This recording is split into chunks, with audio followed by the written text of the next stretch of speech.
When you talk about Drake, Kendrick Lamar, Tyler, the Creator, Clips, and the rest of hip-hop's heavyweights, oh yeah, this one's about to shake the culture to its core.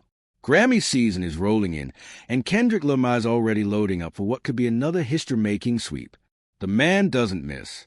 Meanwhile, Drake's out here dodging the rap category like it's an old ex, sliding into pop lanes but still thirsting for those Grammy nods like oxygen. We're watching a setup for one of the biggest musical battles of the decade. The stage is set, the egos are boiling, and the race for that golden trophy has never looked messier. Some artists are celebrating career-defining years, chart-topping hits, viral moments, and milestones that'll live forever. Others, they've managed to humiliate themselves on a global stage. The tension's thick, the competition's fierce, and the energy is pure chaos. This is a time of year when every artist with something to prove starts flexing like their legacy's on the line. The Grammys are hip-hop Super Bowl. Every beat, every verse, every rollout counts. Because this isn't just about awards. It's about power, ego, and proving who's really built for greatness. After everything we've seen from 2024 to now, 2025's Grammy race looks like a car crash between chaos and genius. Kendrick's storming in like a lyrical machine. Tyler's in creative overdrive, turning every concept into gold. And Clips? They are stepping back in like a thunderstorm nobody saw coming. Together, they're a three-headed monster of pure rap energy while the rest just cling to relevance, praying the Academy remembers their names.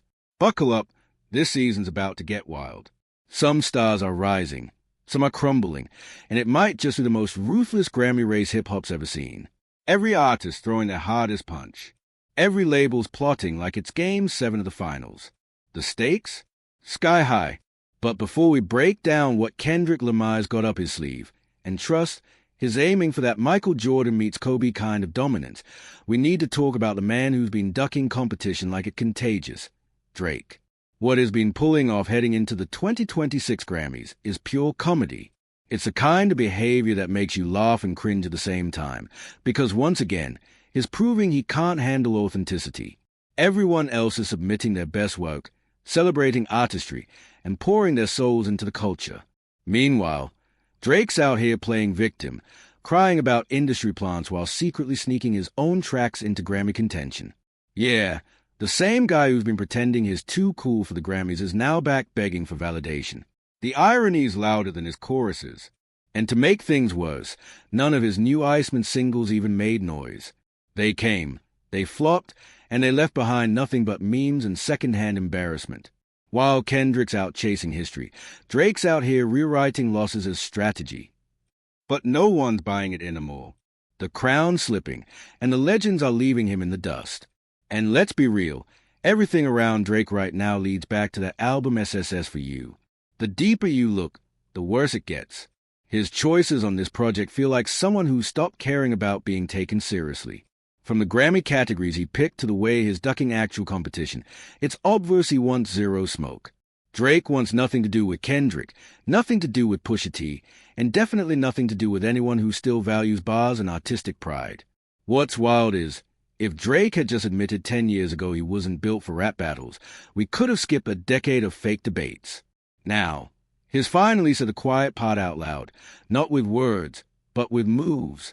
Instead of standing tall in hip-hop, he's swerving into R&B like he's fleeing the scene of a musical crime. But here's the kicker, SSSU isn't even real R&B. He submitted it under Best Progressive R&B Album, which is just a fancy way of saying, please don't put me next to Kendrick. The irony? Brutal. This project's loaded with awkward crooning, lazy harmonies, and half-hearted vocals that make his old singing eras sound like classics. Let's be honest. Compared to Views or Scorpion, which at entire stretches drench in smooth R&B flavor, SSS for You barely even qualifies. It's not richer. It's not deeper. It's just confused. And the wildest part? There's still plenty of rapping sprinkled across it.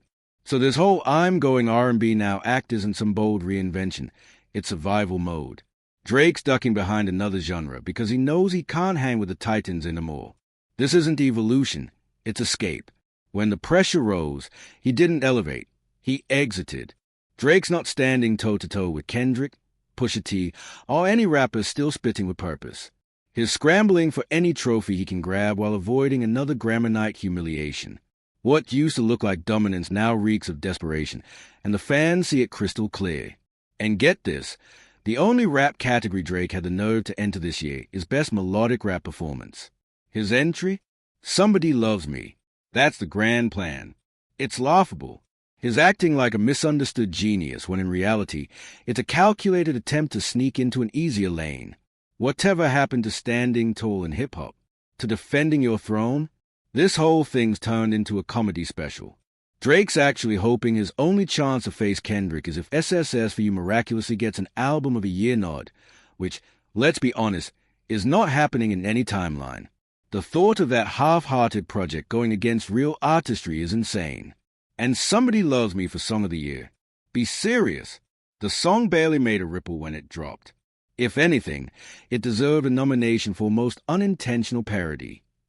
That video looked like a last-minute film project with a 7-figure budget.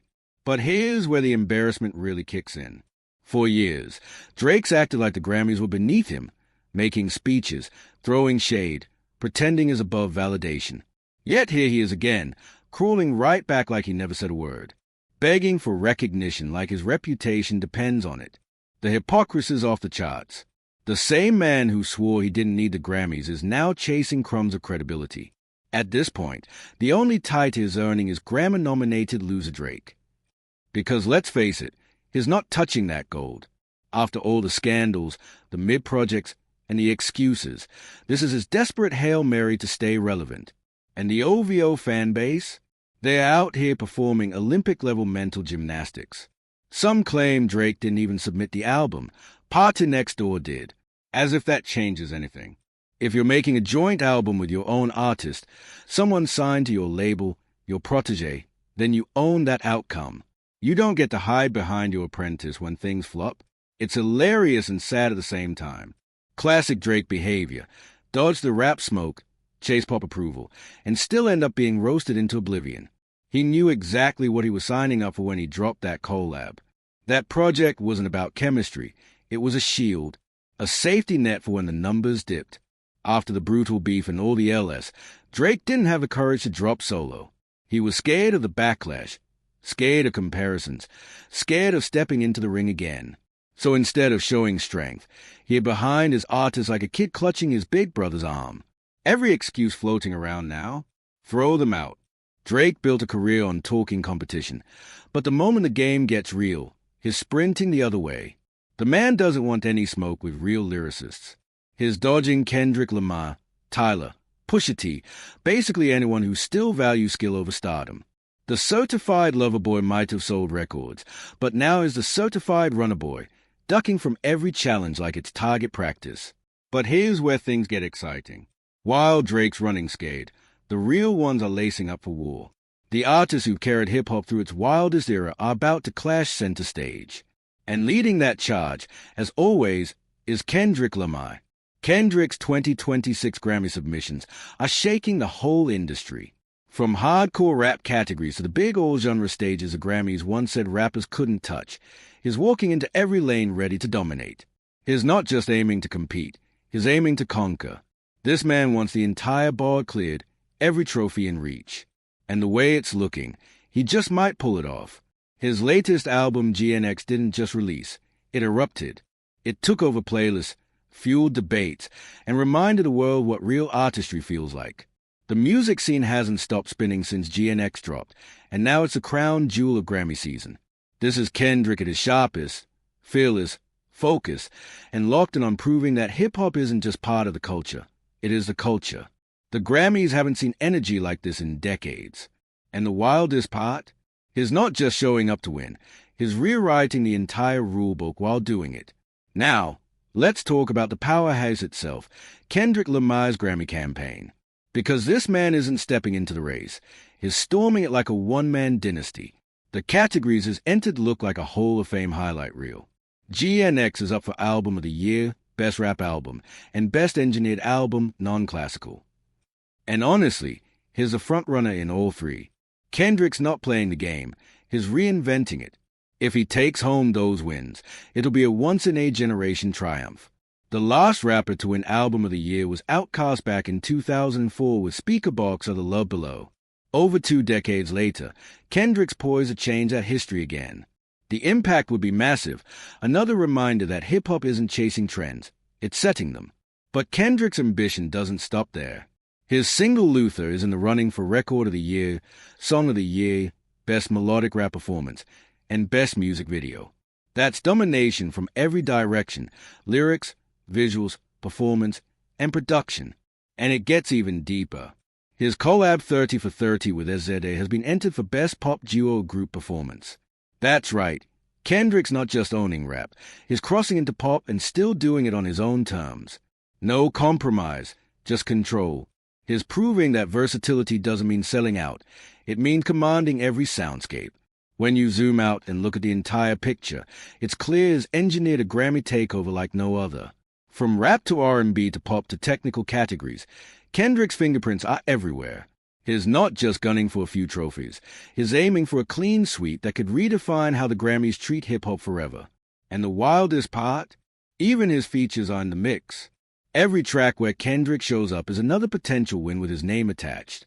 It's like every verse his touch this year turned into gold, and the Grammys are about to make it official. Now, let's talk about that feature lineup, because even his collaborations are Grammy-caliber hits. Chains and Whips with Clips is up for Best Rap Performance, and that track's a beast. Then you've got good credit with Playboy Carti, submitted for both Best Rap Song and Best Rap Performance. And Backdoor with Carti might have flown under the radar, but is in for Best Melodic Rap Performance, proof of how deep Kendrick's influence runs. Stack it all up: GNX, the SZA collab, the Carti records, the Clips features, and Kendrick Lamar is sitting on a staggering 13 Grammy nominations. 13. That's not just success. That's complete domination. Rap, pop, melodic, technical, every corner of the field is covered. You already know he's walking into that ceremony like a man reclaiming his crown. And it's almost guaranteed he's walking out with multiple wins. Whether it's Best Rap Album, Album of the Year, or Luther snatching a major trophy, Kendrick's set for a historic night. Even TVOF looks primed for a win. And if it doesn't, it's probably because Chains and Whips took its place. Just imagine that moment. Kendrick Lamar, Pusha T, Malice, and Pharrell walking up together to accept a Grammy for the same record. That's not just a win. That's history captured in one photo. It'd be one of those rare nights where hip-hop royalty stands shoulder to shoulder, a generational victory that cements legacy in real time. But Kendrick's not the only one cooking this season. The rest of the lyrical elite, the ones still carrying weight, skill, and authenticity, are also setting up for a massive year. Their projects, their submissions, their momentum, everything's building toward one unforgettable Grammy showdown. And leading that next wave? A project with a name that already sounds biblical. Let God sort him out. That's where the next chapter of hip-hop's dominance begins. This album isn't just entering the Grammys. It's crashing in like a full-blown statement piece. It's been submitted for Album of the Year, Best Rap Album, Best Engineered Album Non-Classical, Best Recording Package, Best Album Cover, and Best Immersive Audio Album. 6 heavyweight categories, all screaming ambition. The Clips didn't return just to make noise. They came to remind the world what real craftsmanship in hip-hop looks and sounds like. Every verse, every detail, every visual on Let God Sort Him Out feels deliberate, a masterclass in rap excellence. It's not just an album. It's a warning shot to everyone who forgot what real artistry sounds like. Pusha T and Malice aren't just back. They're on a mission. You can feel it in every beat, every verse, every visual. This isn't about chasing Grammys or flexing for headlines. This is about reclaiming legacy. Every detail in this comeback screams precision, from the sound design to the storytelling. It's 2 veterans reminding the new generation who really set the bar. And now, even the Grammys are paying attention. You can sense it, that quiet realization that this isn't just a comeback, it's a resurrection. The Clips are officially stepping into the ring with the heavyweights. We're talking Album of the Year, Best Rap Album, side by side with Kendrick Lamar. Just imagine it, a Kendrick versus Clips face-off for the crown. 2 titans from completely different corners of rap, battling on music's biggest stage. If that happens, that's not just competition, that's history in the making. I'm calling it right now. Both GNX and Let God Sort Him Out are locking in nominations.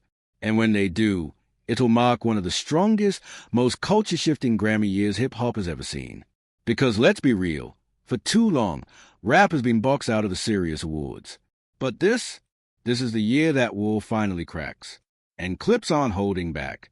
Their record, The Birds Don't Sing, featuring John Legend and Voices of Fire, that's been submitted for Record of the Year, Song of the Year, and Best Rap Song. A holy trinity of categories.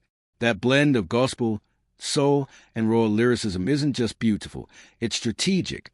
The Clips are playing chess, not checkers. Every move, perfectly placed. And they didn't stop there. Chains and Whips is up for Best Rap Performance, and so be it. That one's aiming straight for Best Music Video. That's how deep they went into this comeback. Every visual, every sound, every theme crafted for impact. This isn't just about making music, it's about making a statement. The Clips are proving that this new era isn't about nostalgia, it's about mastery. Honestly, if there's any album that could possibly dethrone Kendrick's GNX, it's Let God Sort Him Out. And that's saying a lot.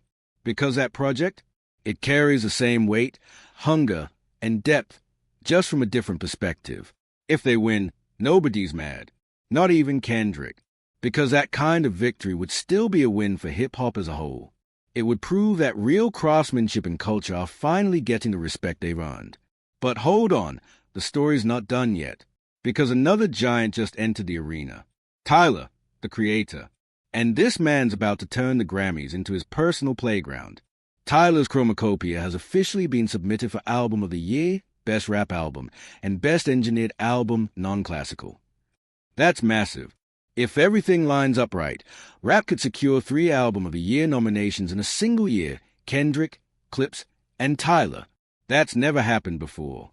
Hip-hop's not just showing up, it's taking over the whole damn show. And if you think that's wild, just wait till you see how deep Tyler's campaign runs. He spread his submissions across every category like a master strategist. His hit Sticky, one of the most addictive tracks of the year, is up for Record of the Year, Song of the Year, and Best Rap Song. And it's already shaping up to be one of the biggest contenders of the season. This isn't just another Grammy cycle. It's a full-blown renaissance for hip-hop. 3 icons, 3 massive albums, and 1 historic year rewriting the game in real time. And just when you thought Tyler couldn't top himself, he does. Ring Ring Ring is up for Best Pop Solo Performance. Darling I, going for Best Rap Performance and Best Music Video.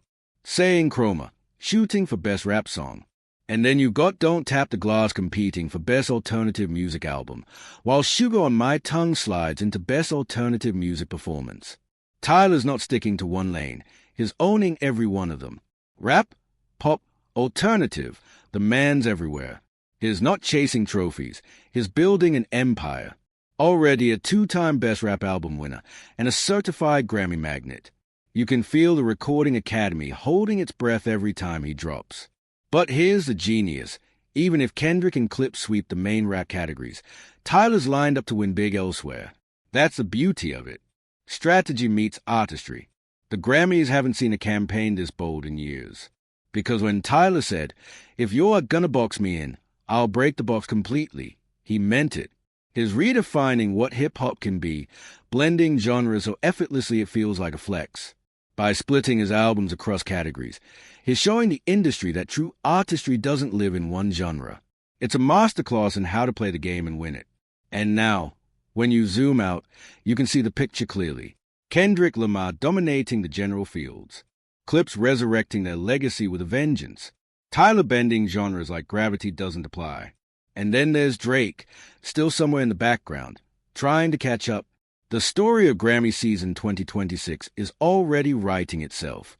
Hip-hop's titans are battling for the crown, while pretenders are fighting for relevance. And just when you think that's the whole field, here comes Travis Scott, stepping in like he wants smoke. After striking out with Utopia and Astroworld in Best Rap Album, he's swinging again with Jack Boys 2. But this time, he went all in. Album of the Year, against Kendrick, Clips, and Tyler. That's either the boldest move of his career, or the biggest illusion we've seen yet. Either way, the stage is set. The battles are drawn. So now the question is, who's walking away with the gold? Will Kendrick make history again? Will Clips complete the ultimate redemption arc? Or will Tyler pull off the upset of the decade? Drop your take in the comments, because this Grammy season isn't just competition. It's a culture taking its victory lap.